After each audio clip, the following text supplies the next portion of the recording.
Just Group-ийн захирал Батхуу 2009 онд бизнесээ өргөжүүлэхийн тулд Эрдэнэ төлбөрийн 51%-ийг Стандарт банкны барьцаанд тавьсан байдаг. Харин Батхууг Эрдэнэ төлбөрийг барьцаалан зээл авахт нь засгийн газар батлан дааснараа энэ хэрэгт нэр холбогдсон байгаа юм. За өнөөдөр Эрдэнэ төлбөр 100% төрийн мэдэлд очсон. Иймээс Justin Батхуугийн Стандарт банкнаас авсан зээлийг Монголын төр төлөхөөсөөр аргагүй нөхцөл байдал үүссэн байна. Гэхдээ ер нь яг зөв учиргүй юугүй Эрдэнэ төлбөрийн одоо өмч хөрөнгөийг битүүмжлэх Эрдэнэ төлбөрийн одоо үйл ажиллагаанд бас сөрөг одоо энэ байдлаас хандах ийм зүйл бол хараахан гараагүй байгаа. Гэхдээ энэ зээлийн асуудлыг бид нэр бол яралтай шийдэх ёстой гэж бодож байгаа.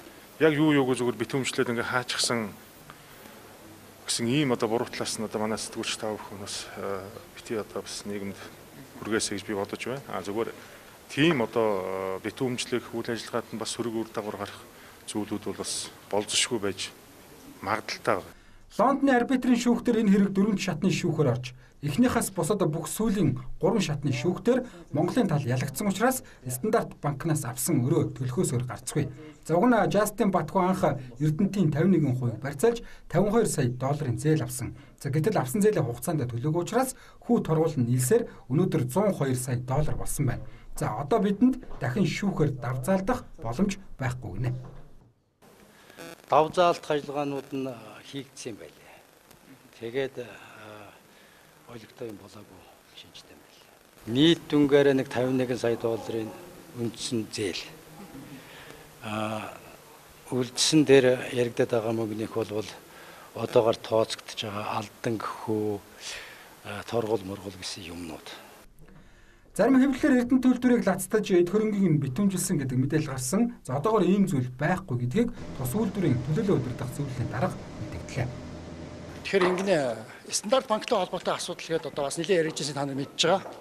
Тийм тэгээд одоо үйлдвэрийн удирдлага хэвлэл мэдээллийн албаас бол тодорхой мэдээллийн талаар хийн. Би нэг л зүйлийг тодорхой хэлье. Эрдэнэ төлбөрийн хэвийн үйл ажиллагаанд аливаа нэг одоо сөрөг үр дагавар бол энэ дээр огт байхгүй гэдгийг хэлье.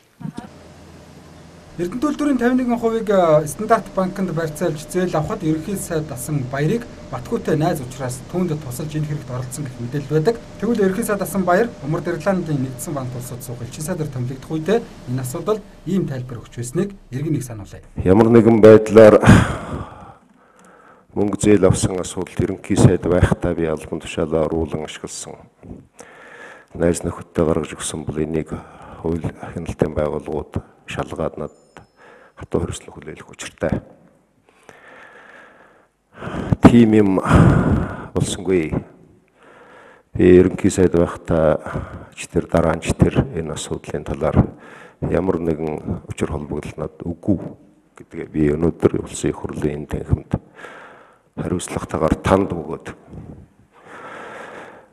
энэ үгийг сонсож байгаа ард иргэдээ хэлхийг хүсэж байна.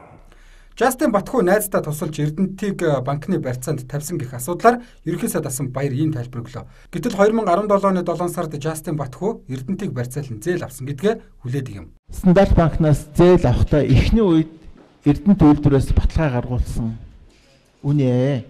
Гэхдээ баталгаа аваад авсан зээлээ төлөөд барагдуулсан. Тэгэхээр энэ дээр бол ямар ч асуудал байхгүй.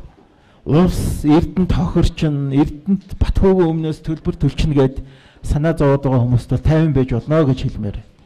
Эрдэнэ төлбөрийг банкны барьцаанд тавьсан Батхуу 3 жилийн ял авчихсан. Гэтэл бүгд бүтэн монголчуудын ганц сайлын үнэ болох Эрдэнэ төлбөрийг банкны барьцаанд тавихад гар бие оролцсон хүмүүс болох тухайн үеийн төрийн өмчийн хорооны дарга сугар Эрдэнэ соёлын эрчимчдийн сайд асан зоригт уулын бажуулах Эрдэнэ төлбөрийн даргасан ган зориг нарт хэн хариуцлага тооцох вэ? Төрийн өмчийн хорооны даргасан сугар нь үндсэн хуулийн цэцгийн гишүүний бүрэн эрхэнд хариуцлагаас мултарч чадсан. Харин ган зориг зоригтнаар өнөөдөр хаана явна вэ?